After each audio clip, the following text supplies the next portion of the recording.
Bien, buenos días, iglesia. ¿Cómo están? Bien, me alegra, hermanos, me alegra. Hoy vamos a iniciar una nueva serie que se llama Malaquías, ¿cierto? El culto como Dios quiere, según Dios. Y esto creo que va a ser importante que lo veamos semana a semana. Vamos a estar con la ayuda del Señor aproximadamente 8 o 9 semanas viendo Malaquías.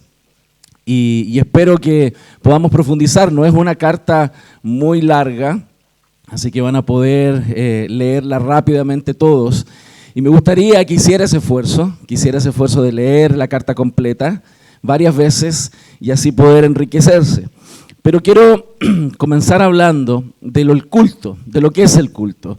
Porque para entender, ¿cierto?, lo que Malaquías quiere enfocar, tenemos que comprender lo que persigue la palabra del Señor y qué es esta idea de culto. ¿Por qué es tan importante relacionar el culto que damos con la teología? Porque el culto a Dios es proporcional a cómo nosotros conocemos a Dios. Si nosotros creemos que a Dios le gustan cierto tipo de actividades, las vamos a hacer. Pero si lo desconocemos, no lo hacemos. Y por eso hay una relación muy directa en cómo los creyentes dan culto a Dios con respecto a lo que ellos saben de Dios.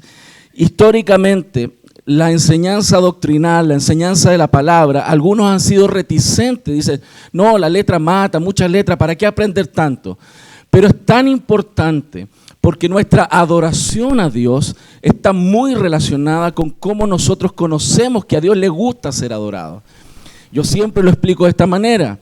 Muchas veces, cuando partimos en la relación con mi esposa, yo quería agradarla, pero no me preocupaba de preguntarle qué es lo que a ella le gustaba. Y ves que había un cumpleaños, yo aparecía con rosas rojas y mazapán. Y era impresionante porque ni el mazapán ni las rosas rojas le gustan. Y era impresionante porque año tras año, evento tras evento, yo me acercaba a la fecha y partía a comprar rosas rojas y mazapán. Y así de ridículo somos muchos de los creyentes que nos acercamos a Dios trayendo una cierta actitud de adoración sin habernos detenido a entender y comprender qué es lo que a Dios le agrada. Y eso es tan importante porque Malaquías viene a corregir ese problema tan profundo que existe entre el culto y la teología, lo que nosotros sabemos de Dios. Si avanzas por favor la pantalla, ahí dice claramente entonces que el título de la enseñanza va a ser gratitud, honra y temor en su culto. Hoy día vamos a ver esos 3 aspectos. Avanza por favor. El culto entonces y la teología es lo que estaba explicando. Y el segundo punto es que el culto personal y público son distintos. Es muy sabido por todos nosotros y es necesario hacer esta distinción, que nosotros como creyentes somos adoradores. Adoramos a Dios con todo lo que hacemos. Usted adora a Dios y usted puede glorificar a Dios cocinando, usted puede glorificar a Dios trabajando, usted puede glorificar a Dios siendo padre, siendo madre, pero tenemos que separar eso del culto personal al culto público y comunitario. Es distinto lo que yo hago personalmente para la gloria de Dios a lo que se hace en el culto comunitario. Porque hay cosas que son de una área y otras que son de otra. Por ejemplo, yo puedo plantar árboles para la gloria de Dios, pero plantar árboles aquí adentro no corresponde. Porque una cosa es mi forma de adorar a Dios y otra cosa es el culto público. Así también, Santa Cena, por ejemplo, Santa Cena es algo que se hace comunitariamente. Yo no debiera estar tomando Santa Cena solo en mi casa, porque la Santa Cena corresponde al culto comunitario. Entonces, esa diferencia de reconocer lo que es de Dios de manera privada, personal, con lo que es comunitario, son distinciones muy relevantes que los creyentes tenemos que hacer. Y la Biblia, hermanos, hace una diferencia muy notoria entre lo que es el culto privado y lo que es el culto público y comunitario. Y Malaquías, hermano, principalmente viene a corregir lo que se da en el culto público y comunitario. No viene a corregir el culto personal en nuestra vida, en nuestra casa, en cómo vivimos. Viene a corregir lo que está pasando aquí en la iglesia, cuando la iglesia se reúne. Y para eso Malaquías, hermanos, el contexto de Malaquías es muy importante. Malaquías fue un libro escrito aproximadamente 100 años después del cautiverio babilónico. Y tengo que darle todos estos datos para que usted se posicione en la historia. Después que el pueblo de Israel había ido al cautiverio, habían estado 70 años en cautiverio. Ellos retornan a Israel en la época de Nehemías, de Esdras. El año pasado estudiamos a Ageo, ¿se acuerdan? Y Ageo nos enseñaba cómo este pueblo retornó y tenían que reconstruir el templo. Malaquías, hermanos, está en esa época posterior a Ageo, contemporáneo probablemente, e intenta corregir los mismos tipos de problemas que estaba presentando Ageo. Sabemos que ellos fueron llevados a Babilonia, que todo el pueblo estuvo cautivo, pero una parte volvió a Israel.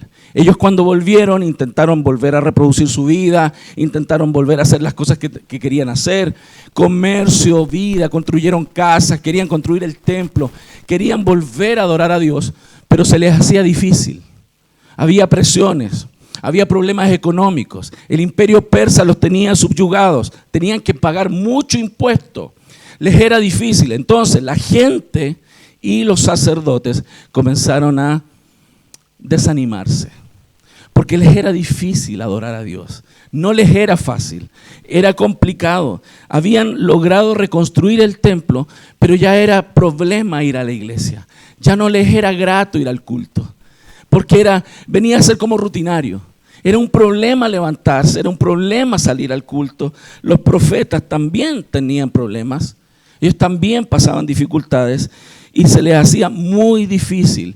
Y en ese contexto es cuando Dios viene y envía al profeta.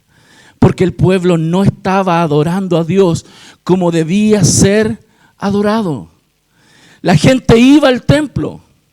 La gente asistía a la iglesia, por decirlo de alguna manera.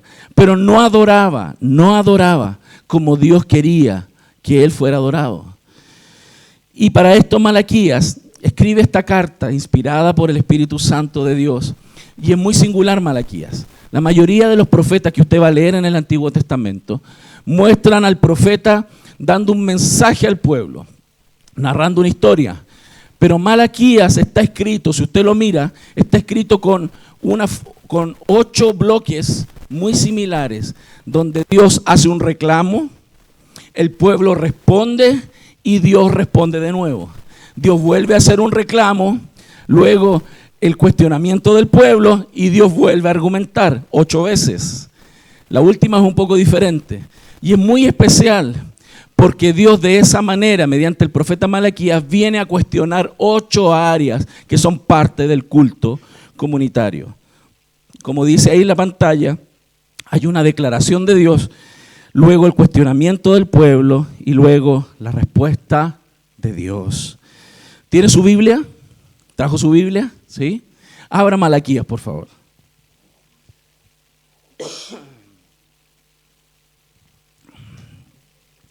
Malaquías es entonces un registro del diálogo entre Dios y su pueblo. Dios hablando, el pueblo responde, Dios vuelve a responder. Y es muy especial porque Malaquías entre el 1 y 5, lo voy a ver muy rápido ahora, esa parte, y vamos a profundizar el principio. Malaquías del 1 al 5, por ejemplo, Dios les dice, yo los amo. Y el pueblo dice, ¿tú nos amas? ¿Cómo? Mira nuestra situación, ¿cómo dices que nos amas? Y mira cómo estoy. Y Dios responde, yo te amé porque te escogí. Luego, Malaquías del 1 al 6 al 14, dice, ustedes están profanando mi culto. Nosotros, no. ¿En qué te estamos profanando el culto? Responde el pueblo. Bueno, él dice, porque lo están haciendo no como yo les dije que tenían que hacerlo. Malaquías 2 dice, yo no acepto su culto, dice Dios. Y el pueblo responde, ¿por qué no aceptas nuestro culto? Es bien singular la respuesta del pueblo. Porque ustedes están practicando corrupción e inmoralidad. Después más adelante, Malaquías 17 del 3 al 5, esa parte dice, estoy enfadado con el culto que ustedes realizan. ¿Y por qué estás enojado? Responde el pueblo. Luego Malaquías 3 del 6 al 12 dice, ustedes me están robando. ¿Nosotros en qué te estamos robando? En tus diezmos y sus ofrendas. Malaquías 4 del 1 al 6 termina cuando Dios les dice que Él va a enviar un profeta que va a restaurar el culto. Y Él dice, voy a enviar a Elías. Y a Jesús lo confundían con el profeta Elías. Malaquías, hermanos, es un libro que registra el último diálogo de Dios con su pueblo en el Antiguo Testamento. Es por decirlo de alguna manera, fue el último intento de Dios de que el pueblo reaccionara. Luego, como el pueblo no reaccionó, Dios cayó 400 años y dejó de hablarles. Y el pueblo se perdió. Se extraviaron absolutamente hasta que aparece Juan el Bautista y luego Cristo. Y Dios vuelve a hablar a su pueblo. Por eso es muy importante profundizar en este punto, en Malaquías, porque Dios una y otra vez al pueblo de Israel intentó decirle cómo Él quería ser adorado. Y el pueblo duro de cerviz hacía todo lo contrario. Y Dios en un minuto los dejó, los soltó a sus propias decisiones, a su propia manera de vivir. Y Malaquías viene entonces a enseñarnos temas muy importantes de cómo Dios quiere ser adorado. Y vamos a tocar hoy día dos de los reclamos. Vamos a hablar sobre el reclamo de por qué no se consideran amados por Dios las personas. Es como que no reconocen el amor de Dios. Y el segundo reclamo, porque están profanando el culto a Dios. Dos reclamos que Dios hace y que el pueblo responde. Vamos a leer entonces Malaquías capítulo 1, del versos 1 al 5, por favor. ¿Lo tiene ahí? ¿Sí? Dígame. Amén. Y así me ayuda para tomar tecito. Dice así Malaquías. Me está hablando el Espíritu Santo de un teléfono por ahí. Ese es Facebook que se activa. Malaquías capítulo 1, del 1 al 5 dice, profecía de la palabra de Jehová contra Israel, por medio de Malaquías. Yo os he amado, dice Jehová, y dijisteis, ¿en qué nos amaste? ¿No era Esaú hermano de Jacob, dice Jehová? Y amé a Jacob, y a Esaú aborrecí, y convertí sus montes en desolación, y abandoné su heredad para los chacales del desierto. Cuando Edom dijere, nos hemos empobrecido, pero volveremos a edificar lo arruinado, así ha dicho Jehová de los ejércitos, ellos edificarán y yo destruiré, y les llamarán territorio de impiedad, el pueblo contra el cual Jehová está indignado para siempre, y vuestros ojos lo verán y diréis, sea Jehová engrandecido más allá de los límites de Israel. Si usted se da cuenta ahí en el texto, el primer versículo comienza Dios diciendo que estos escritos que se van a nombrar son una declaración contra Israel. Dios está en contra de su pueblo, está enojado. Son una denuncia de Dios contra su pueblo, debido a la distorsión que el pueblo tenía de este culto que Dios quería recibir. Pero a pesar de que Dios estaba molesto, en el versículo 2 dice, yo los amo. Qué impresionante ver eso. Que Dios, a pesar de que está muy molesto porque no lo adoran, Él dice, yo los amo y se los he demostrado. Y dice que este texto habla de este amor no es nuevo para Dios. Si uno mira la Biblia, Dios viene amándolo desde el principio. Este amor es antiguo. Este amor parte con Abraham. Parte cuando Dios llama a Abraham. Después de Abraham, él sale de ahí, de Isaac y Rebeca, sale Jacob. Jacob, que es Israel. Y este pueblo que está aquí viene de toda esa herencia donde Dios les demostró que les había amado. Dios les dio el pacto, Dios les dio las promesas, Dios les dio el sacerdocio, los sacrificios. Dios les demostró haberlos protegido durante toda su historia, hermanos. Los judíos habían visto el favor de Dios por generaciones.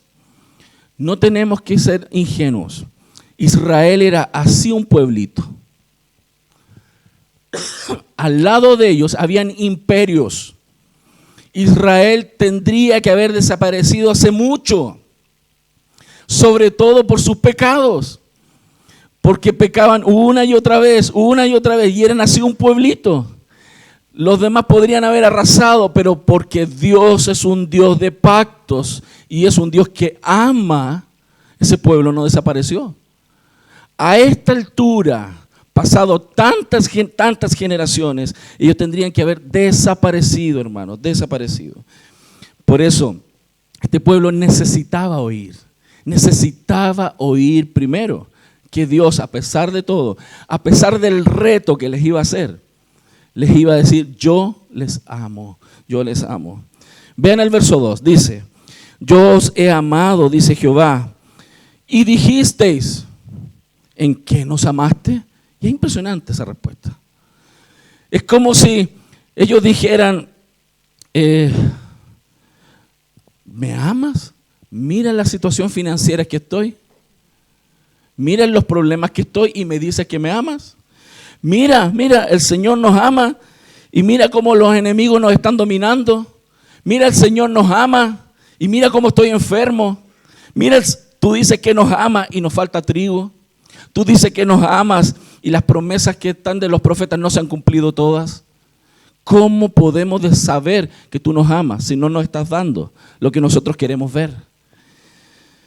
Fíjense, todas estas respuestas que ellos daban y que uno los ve en el Antiguo Testamento son respuestas sinceras del pueblo. Son respuestas sinceras, pero la verdad que son respuestas de un corazón endurecido, de un corazón que no reconoce el favor de Dios sobre una vida, sobre nosotros. La verdad, hermanos, es que ellos debieran darse cuenta de que aquella situación que estaban viviendo en ese minuto no era un problema de que Dios no les amaba, eran las consecuencias de sus propios pecados hasta ese minuto. No era un problema de amor, era un problema de cosecha.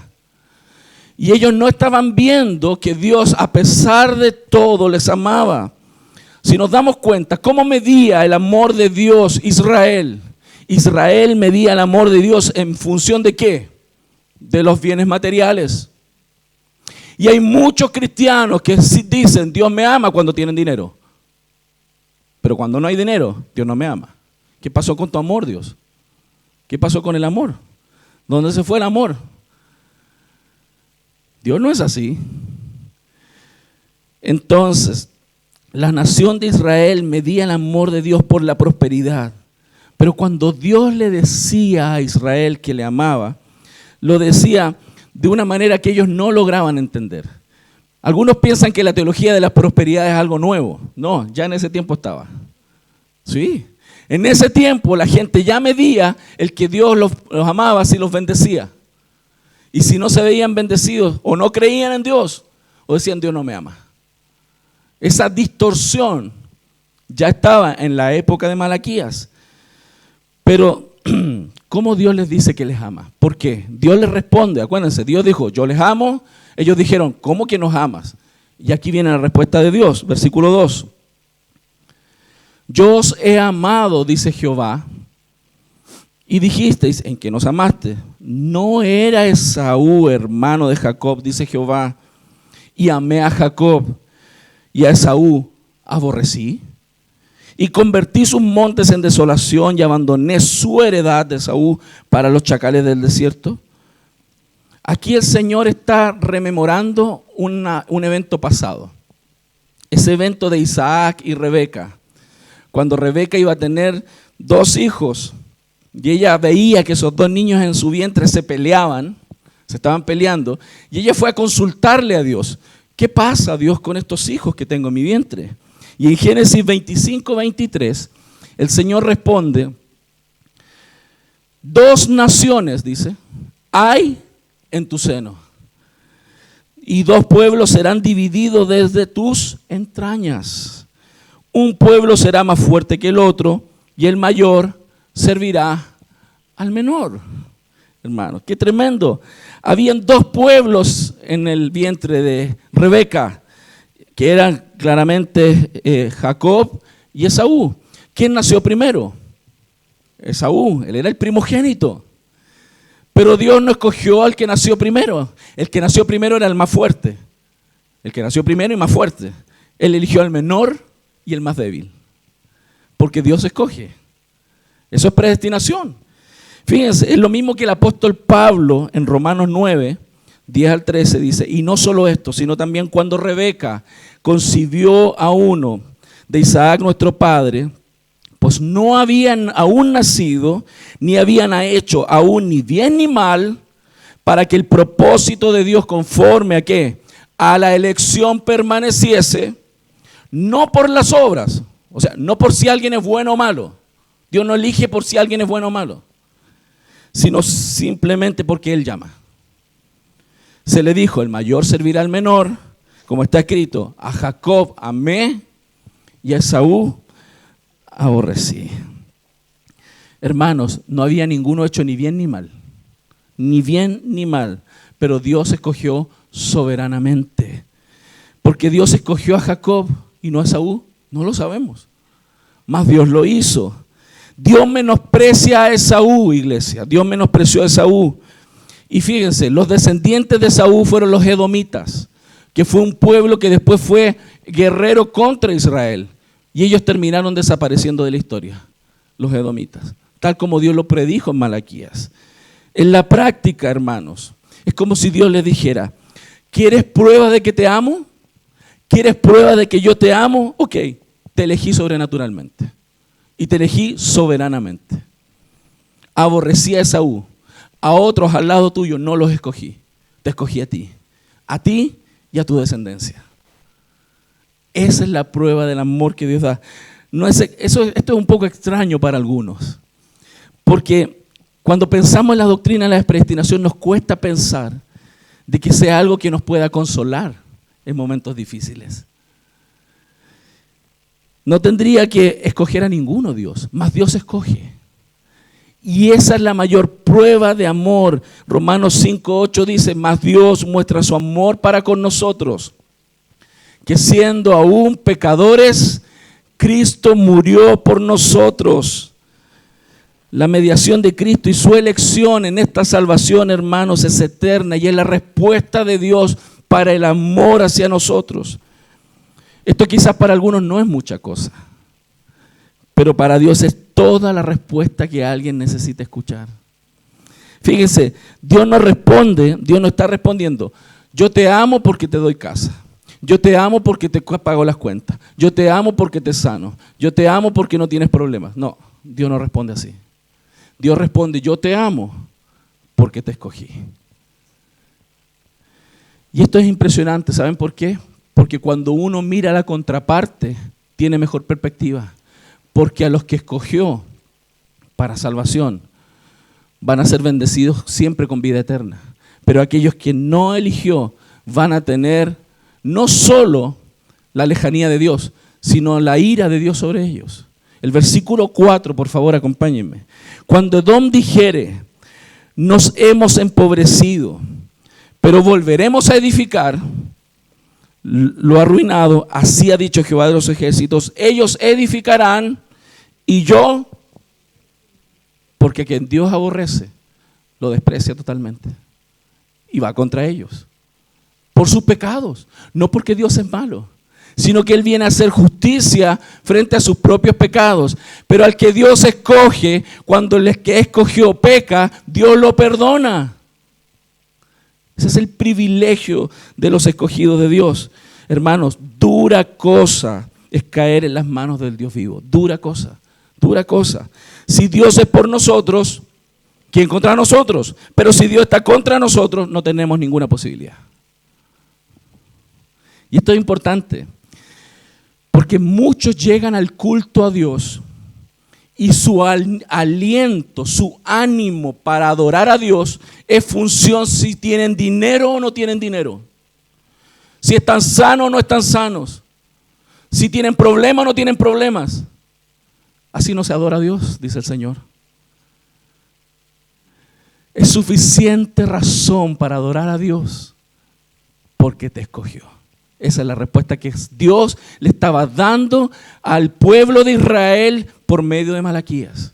Y muchos cristianos varían en su intención de adoración por cómo están, sin mirar que Dios pide adoración en momentos difíciles. Dios le estaba pidiendo adoración al pueblo de Israel en momentos difíciles.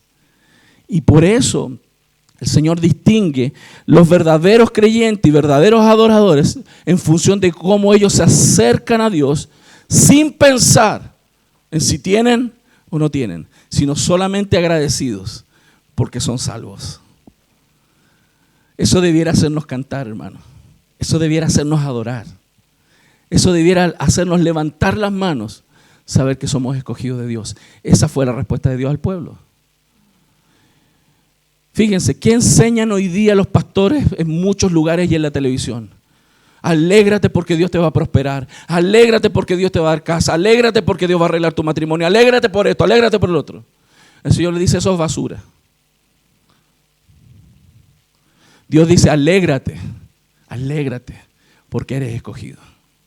Y porque a ti te amé y a todo el resto aborrecí. Los demás están en la vereda del frente. Tú estás acá conmigo. ¿Cuánto le dan gracias al Señor por eso? Entonces, ¿qué es lo que Dios quiere hacer? Es que este pueblo sea purificado de la falsa adoración. Porque la falsa adoración en todas las culturas, la gente adora cuando los dioses le dan. En todas las religiones paganas del mundo, la gente adora cuando el ídolo, el Dios les da algo. Dios no es así.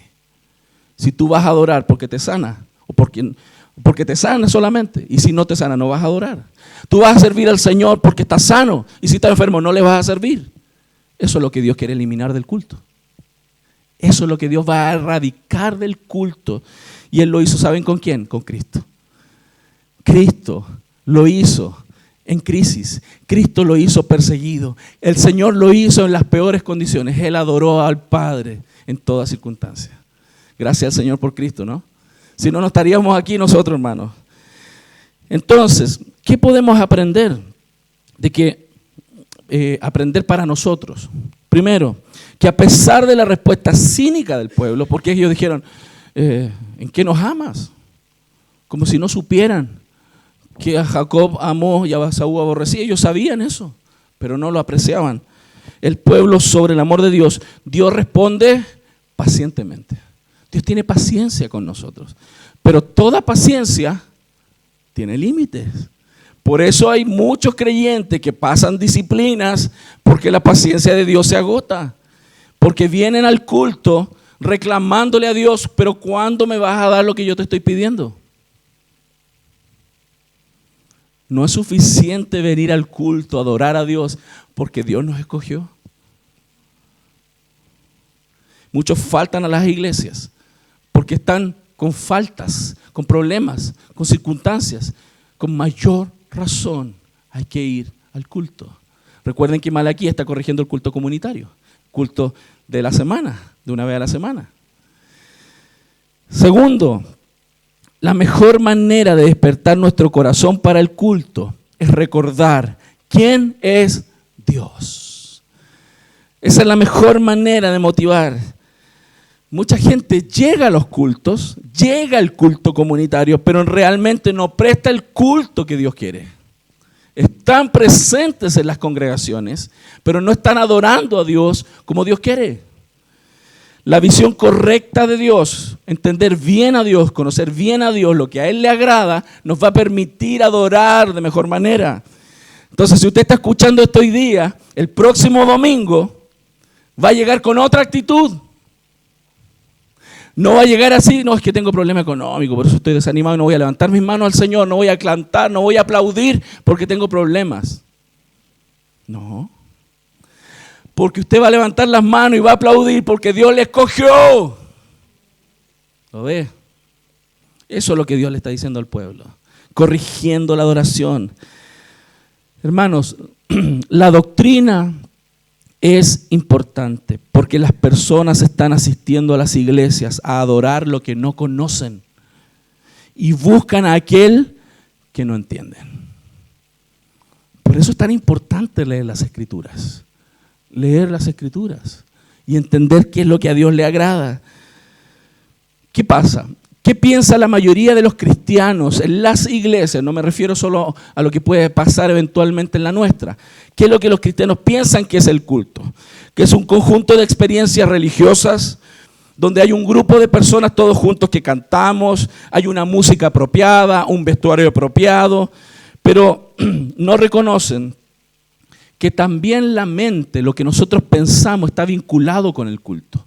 Saber realmente lo que Dios quiere es tan importante porque todo el resto puede estar mal si nosotros no sabemos qué es lo que a Dios le agrada. El ejemplo de las flores y el mazapán. Yo podía llegar con las flores tiernecitas, preocupado con las flores tiernecitas, recién cortadas, con un envase, con unas flores, con unas cintas espectaculares. El mazapán más caro que encontré. Con un mazapán con chocolate, la mejor caja de mazapán que había en el mercado. Y llego así, toma mi amor, si no me gusta. Muchos cristianos llegan aquí así, pero vengo a cantar, vengo a adorar, vengo a hacer esto para el Señor. Si a Dios no le gusta así. Porque no lo conocen, iglesia. No lo conocen.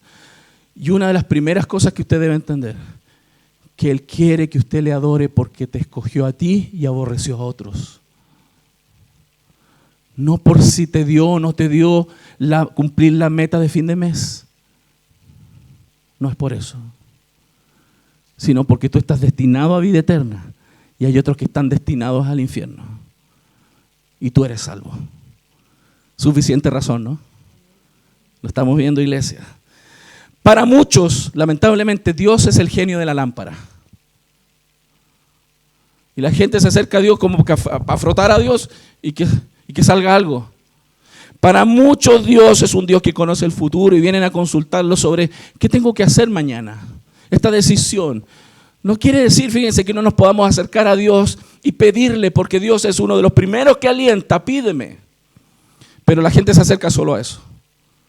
Y cuando Dios les dice no, ahí empezamos con problemas. Su adoración cambió. Ya no van a la iglesia. ¿Por qué? Porque están con problemas. Y empiezan a adorar al dinero, por ejemplo, y no a Dios. ¿Cómo sabemos que alguien adora al dinero? Porque pasa pensando en cómo producirlo. Ama el dinero. Lo ama. Eso es lo que Dios quiere corregir. ¿Cuántos lo están recibiendo? Amén.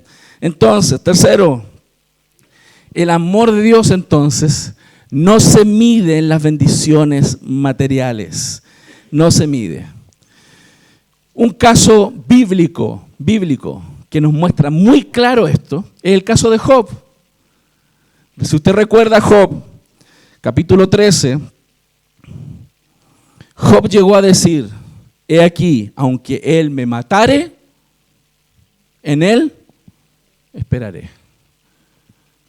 Si usted recuerda la historia, Job era próspero, pero él amaba a Dios. ¿Y qué hizo Satanás? Le dijo, lo que pasa es que él te ama porque tú le has dado todo. Y tentó a Dios, Satanás. Y Dios le dijo, ok, quítale todo. Quítale todo. A ver si ya no me adora. Satanás le quitó todo. Le mató a todos los hijos. Permitieron que le mataran a todos los hijos. Perdió todos sus trabajadores. Perdió todos sus recursos. Y quedó con lepra, lleno de llagas. En ese momento, su esposa le decía, reniega contra ese Dios. Reniega. ¿Sabe lo que él le dijo a ella? Como cualquier mujer tonta has hablado. Adoraremos al Señor en la abundancia y en la escasez no lo haremos. Recibiremos de Dios solo el bien y el mal no. En todo sea Dios glorificado. Porque él amaba a Dios no por lo que le daba, sino porque él se sabía escogido. Su adoración, iglesia, debe cambiar. Porque no depende y no debiera depender de cuánto tiene en su bolsillo. No debiera depender si estamos bien o mal físicamente. Debiera depender solo porque usted sabe a dónde va a ir a parar cuando sus huesos vayan a la tierra. O cuando suene esa trompeta. ¿Cuántos dicen amén? Entonces, Por eso, hermanos, a veces Dios puede quitarnos. Estoy como el gallo Claudio, ¿no? ¿Está más tibio?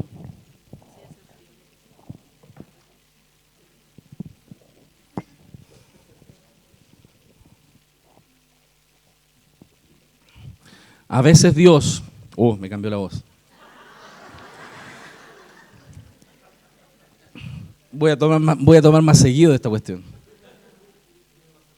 No es mazapán. A veces, hermano, a veces Dios puede quitarnos algunas cosas. A veces Dios nos va a quitar algunas cosas para ver qué clase de adoradores somos. Consumidores que vamos detrás de lo que Dios da, o adoradores que van detrás de Dios por lo que Él es. Cuando Jesús estuvo en la tierra y Él tenía panes y peces, se llenaba. Cuando Él empezó a hablar sobre las responsabilidades, sobre el evangelio del reino, la gente se arrancó. Por eso las iglesias que se repletan son las iglesias del ofertón. Pero cuando viene la cruz, cuando viene el discipulado, cuando viene a morir a uno mismo, cuando viene a adorar a Dios como Él dice, ahí se sabe quién adora de verdad, quién es creyente incluso y quién no lo es. El llamado de Dios es a la genuina y verdadera adoración. Ese es el primer reclamo, imagínense, tenía harto que reclamar Dios. Porque a veces los cristianos, hermanos, vivimos una vida religiosa, una vida cúltica, y cuando ya el culto empieza a ser un problema, Dios no recibe esa adoración. Segundo reclamo, ¿por qué están profanando el culto a Dios? Usted sabe lo que es profanar, ¿no? ¿Cierto? Hacerlo profano, hacerlo vano, sin valor, sin el real valor que Dios le da. Usted lo menosprecia lo que Dios valora. Eso es hacer profano su culto. No reconocen, cuando eso pasa, es que no reconocemos la dignidad de Dios como Padre y Señor. Vamos a Malaquías 1 del 6 al 14. Voy a intentar ir rápido. Dice así, segundo reclamo, fíjense. El hijo honra al padre y el siervo a su señor. Si pues soy yo padre, dice el Señor, ¿dónde está mi honra? Y si soy señor, ¿dónde está mi temor? Dice Jehová de los ejércitos a vosotros, oh sacerdotes, que menospreciáis mi nombre. Y decís, miren la respuesta, ¿en qué hemos menospreciado tu nombre? Pero si igual voy al culto, igual hago lo que tengo que hacer, igual ofrendo, igual canto en el culto. ¿En qué? Es esa pregunta cínica de un corazón endurecido. Y dice el Señor, ¿en qué? Fíjense, en que ofrecéis sobre mi altar pan inmundo. Y dijisteis, ¿en qué te hemos deshonrado? ¿En qué pensáis que la mesa de Jehová es despreciable? Y cuando ofrecéis el animal ciego para el sacrificio, ¿no es malo? Asimismo, cuando ofrecéis el cojo o el enfermo, ¿no es malo? Preséntalo pues a tu príncipe entonces. ¿Acaso se agrada de ti o le será acepto? Dice Jehová de los ejércitos. Ahora pues, orad por el favor de Dios para que tenga piedad de nosotros. Pero, ¿cómo podéis agradarle si hacéis estas cosas? Dice Jehová de los ejércitos. ¿Quién también hay de vosotros que cierre la puerta y alumbre mi altar de balde? Yo no tengo complacencia en vosotros, dice Jehová de los ejércitos, ni de vuestra mano aceptaré ofrenda.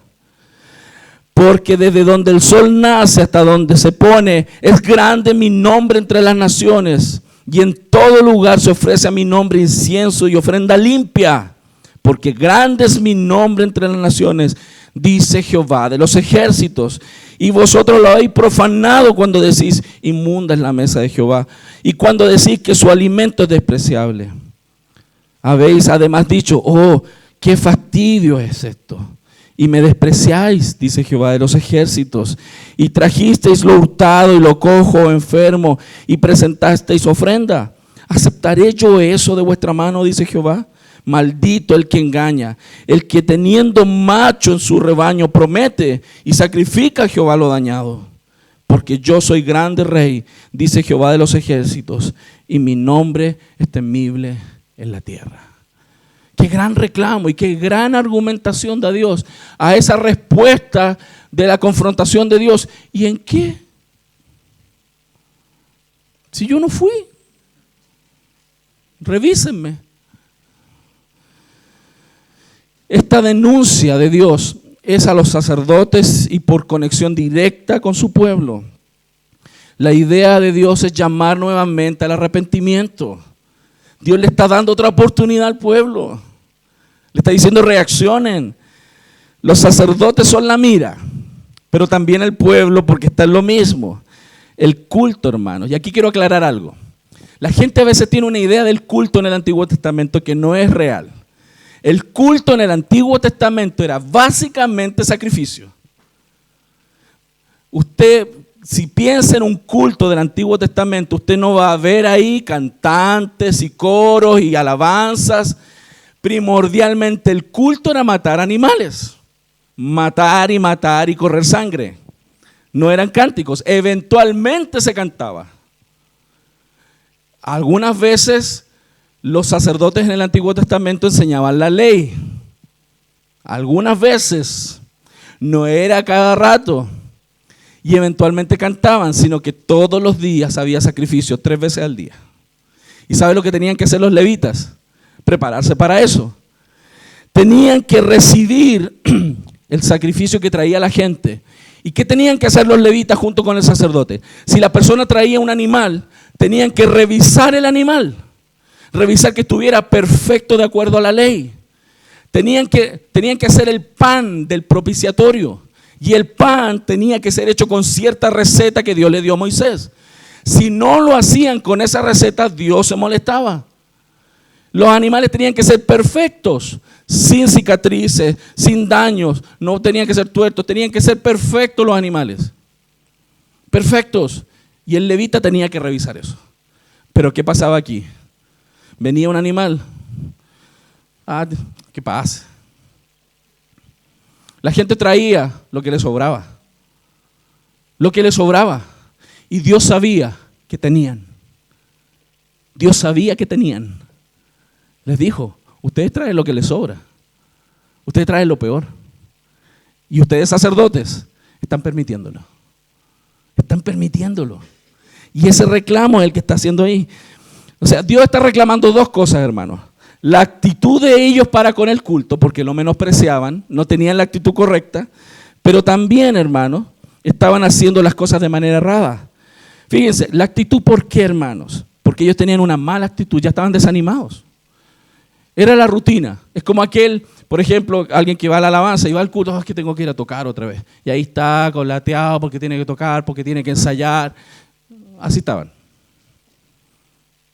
Dios rechazaba eso. Lo rechazaba. Eso no es adoración. Cuando alguien entra en la rutina, mejor no lo haga, porque Dios lo desecha. Fíjese, eso es lo que estaba corrigiendo Dios ahí, porque Dios quiere ser adorado de la manera como Él determina. Por eso Él se preocupaba hasta de la receta del pan. Fíjense, no quiero un pan distinto al pan que yo dije que quería. Pregunto, hermanos, ¿no tiene Dios el derecho de pedir las cosas como Él quiere? ¿Y no debemos nosotros servirle y adorarle como Él pide ser adorado? Por eso, por ejemplo, hermanos, aquellos que ministran al pueblo de Dios, aquellos que servimos al pueblo, sean ministros de la palabra, ministros de distinto tipo, somos responsables del culto que damos a Dios. Somos responsables y tenemos que hacerlo de la manera correcta y con las razones y motivaciones correctas. Por eso, por ejemplo, el pastorado es un llamado, es una vocación, llamado de Dios. ¿Por qué? Porque no debe ser, por ejemplo, para ganarse la vida. Un pastor no puede servir porque no tenía otra cosa que hacer. Debe ser un llamado. No debe ser un medio para recibir gloria, por ejemplo. Si así yo lo hiciera, debiera dejar el pastorado. Porque Dios no acepta eso. Entonces, verso 6, fíjense. El hijo honra al padre y el siervo a su señor. Si pues yo soy padre, ¿dónde está mi honra? Y si soy señor, ¿dónde está mi temor? Dice Jehová de los ejércitos. Oh sacerdotes, que menospreciáis mi nombre y decís, ¿en qué hemos menospreciado tu nombre? ¿En qué lo hicimos? Miren, muchas personas tenemos y vemos a Dios como Padre, ¿no? Pero la mayoría, por no decir todas las referencias de Dios en la Biblia como Padre, son para demandar respeto de los hijos. Esto no quiere decir que no podamos tener una oración como de intimidad con Dios. Pero ¿cuál es el problema de solo ver a Dios como Padre en ese sentido de intimidad? Que perdemos la segunda patita de la visión de Dios. Dios es el Señor. Y muchos pueden decir pape o papito, abba Padre, pero congelando, suspendiendo la idea de que Él sigue siendo el Señor de los cielos, a quien se merece respeto y honra. Cada vez que la Biblia hace referencia a Dios como Padre, es para demandar respeto de los hijos. Y por eso es importante. Y el verso 6 dice, y decís, ¿en qué hemos menospreciado tu nombre? La típica reacción, ¿cierto? Como les decía. Y el verso 7 dice, en que ofrecéis sobre mi altar pan inmundo. Y dijisteis, ¿en qué te hemos deshonrado? ¿En que pensáis que la mesa de Jehová es despreciable? Dios pedía pan fresco todos los días. No sé si ustedes lo sabían, en el Antiguo Testamento está. Dios quería el pan del propiciatorio, pan fresco, recién hecho, todos los días como sacrificio, para que la ira de Dios no cayera sobre el pueblo. Fíjense. Pero también criticó la motivación. Dice ahí, porque ellos pensaban que la mesa del Señor era despreciable. Aquellos sacerdotes en realidad estaban haciendo las cosas por costumbre. Y hay muchos creyentes que hacen las cosas por costumbre. Dios no quiere que te acostumbres. Dios quiere que adores. Dios quiere que adores en espíritu y en verdad. Ellos estaban despreciando el culto. ¿Cuáles son los argumentos de Dios? Verso 8. Dios hace una comparación entre el trato con él y un príncipe. Y ahí les dice, cuando ofreces un animal ciego y sacrificio, no es malo. Y les dice así, es como que si le dijera esto, ok. Si tuvieras que llevarle un regalo al rey del lugar donde tú vives, ¿vas a agarrar cualquier cosa y se lo vas a llevar ahí? Dime, ¿vas a llevar a la peor cosa que encontraste, lo que te sobra, y se lo vas a presentar al rey frente a todos? No. Ese reclamo tenía que hacer Dios para que la gente entendiera. Vienes aquí como que yo soy un cualquiera. Eso le está diciendo. A un príncipe de este mundo mortal le vas a dar un mejor regalo que a mí. Eso Dios está reclamando. Mucha gente sirve a Dios como si Dios fuera un cualquiera. Van al culto como si Dios fuera un cualquiera. Llegan tarde como si Dios fuera un cualquiera. Lo estamos viendo, mi familia. Dios quiere adoración. La pide, la reclama. Hay gente que dice, pastores, que lo que vale es la buena intención. Dios mide la intención y mide los hechos reales. Porque hay gente que hace los hechos, pero sin la intención correcta. Hay gente que no tiene intención, ¿cierto? Y hace los hechos, y al revés, ¿no? Ok. No sirve la buena intención. Dios quiere ser adorado como Él pide. Si alguno respondía, es que lo único que tengo es este animalito ciego, anda y dáselo al príncipe. A ver si te lo reciben. Entonces, segundo punto, hagan una prueba conmigo, hagan una prueba. Otro argumento que Dios da. Ahora pues, fíjense, orad por el favor de Dios para que tenga piedad de nosotros. Pero ¿cómo podéis agradarle si hacéis estas cosas? Dice Jehová de los ejércitos. ¿Qué está diciendo aquí?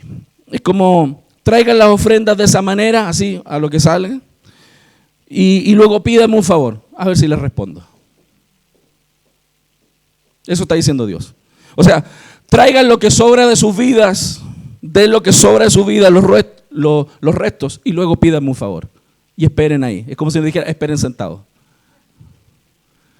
Así Dios le está enfrentando, está zamarreando al pueblo, iglesia. Den lo que les sobra. Den el tiempo que les sobra. Den los talentos que quieren. Sirvan como ustedes quieran. Y después pídanme algo y esperen. Eso está diciendo. Eso está diciendo el Señor. Traten mi culto con indiferencia, con desprecio, y luego lleguen y pídenme y observen si voy a responder. Hermanos, a veces las personas se preguntan, ¿no? ¿Por qué Dios no les responde? Hay gente que se pregunta, me ha dicho, pastor, yo no sé por qué Dios no me responde. No sé por qué. ¿Pensó alguna vez que quizás el culto que le está dando al Señor no es lo que Dios quiere? ¿Se da cuenta? ¿Es la actitud correcta la que usted trae al culto cuando viene el domingo? ¿O viene porque ya lo trae la señora? ¿O viene porque ya están tantos problemas que la única alternativa que tiene es ir a Dios? ¿Por qué viene? ¿No se ha preguntado que muchas veces Dios no responde? ¿Es porque no está teniendo la adoración que Dios pide?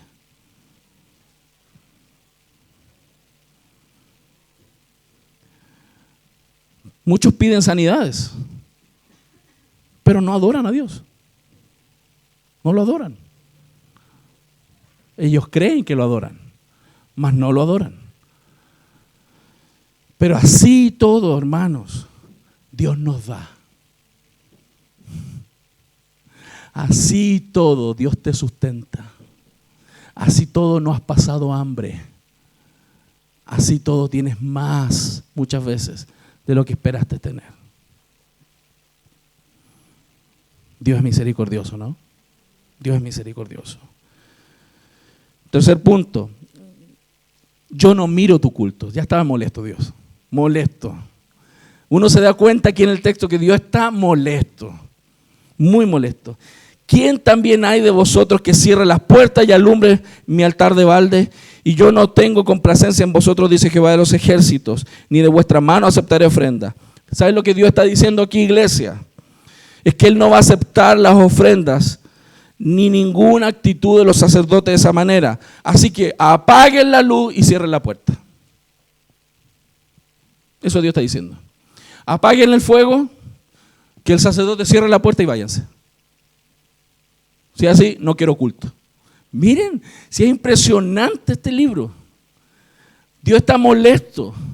Dios dice, si me van a adorar así, apaguen la luz, guarden los instrumentos, cierren la puerta y se van de este lugar. Eso Dios, así está enfrentando Dios la situación, para que reaccione el pueblo. Alguien dice, wow, pastor, qué duro el Antiguo Testamento, me gusta más Jesús. Porque Jesús era más tierno. Jehová del Antiguo Testamento es muy duro. No, si es lo mismo. No es Jesús que en Mateo 5, 23, 24 dice, por tanto, si traes tu ofrenda al altar y te acuerdas allí que tu hermano tiene algo contra ti, deja tu ofrenda para el culto, cierra la puerta. No quiero culto. Anda, arregla el problema y luego sigue el culto. ¿No es lo mismo? Es lo mismo. Dios no quiere culto a media. Dios quiere el culto como Él quiere. Con un corazón honesto.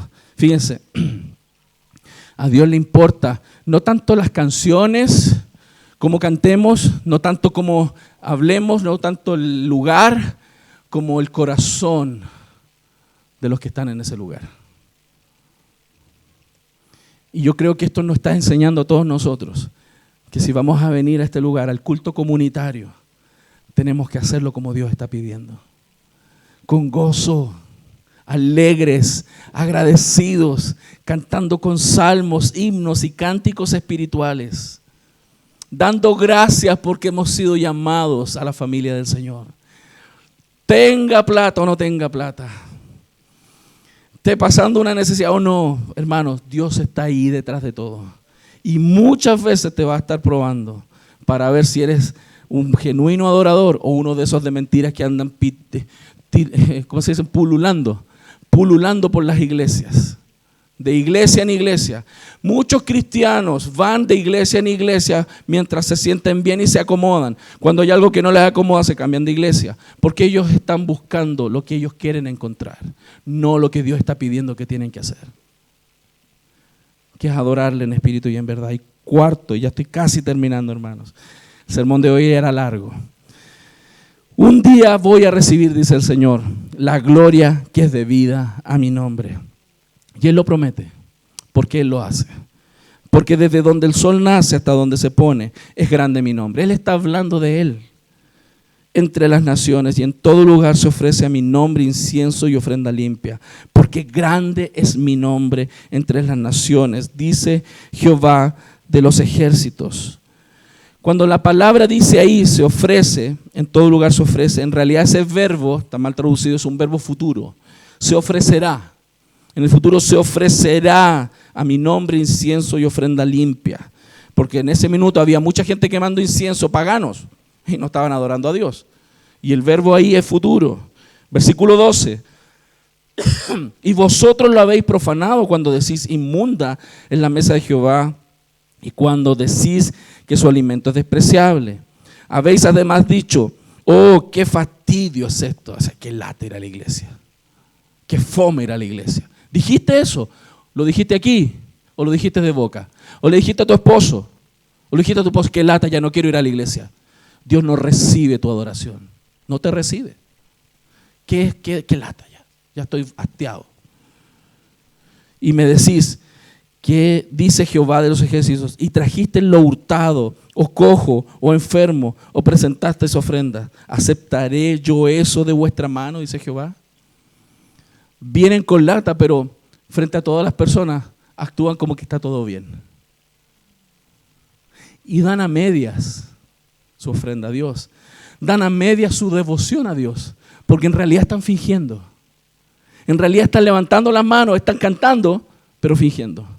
Están sirviendo a medias. Es como traerle ese animalito con daño.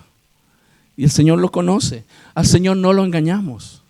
Dios quiere depurar. Hermanos, aunque esta palabra es dura, Dios quiere hablarnos para que si vamos a hacer culto al Señor, sea como Dios quiere.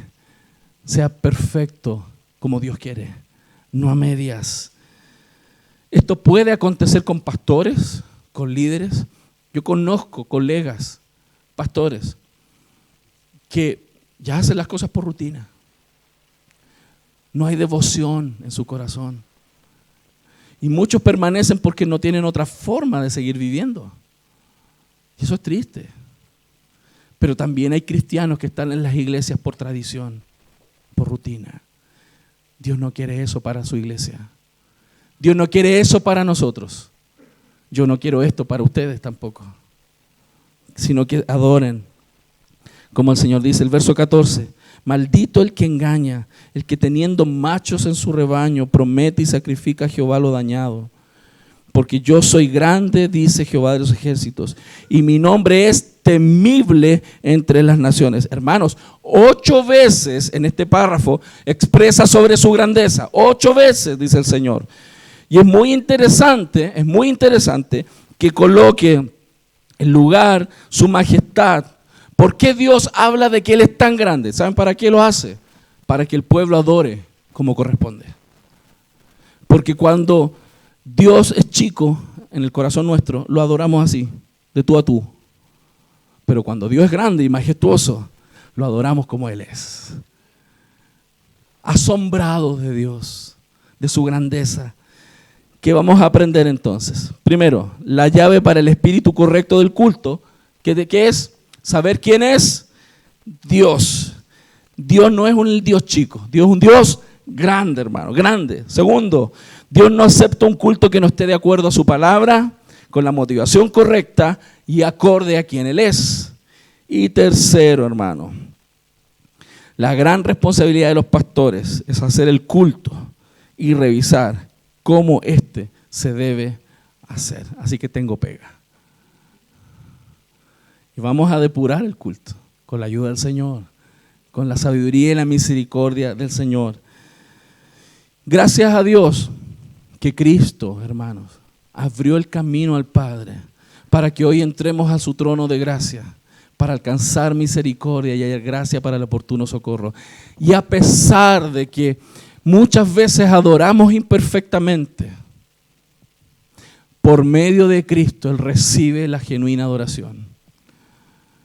Mas Dios nos enseña a través de esta carta a Malaquías que eso no nos da licencia para adorar como queramos.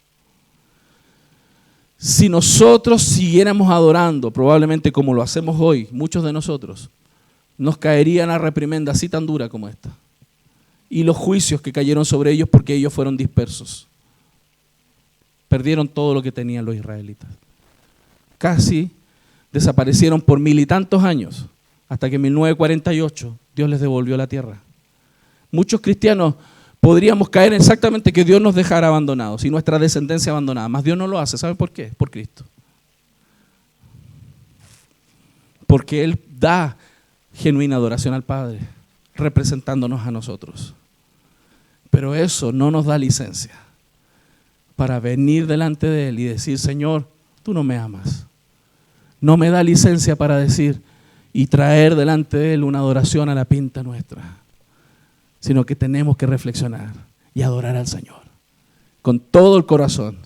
¿Qué tal si cantamos al Señor? ¿Qué le parece si adoramos al Señor? ¿Cuánto le dan un fuerte aplauso al Señor por su palabra? Amén.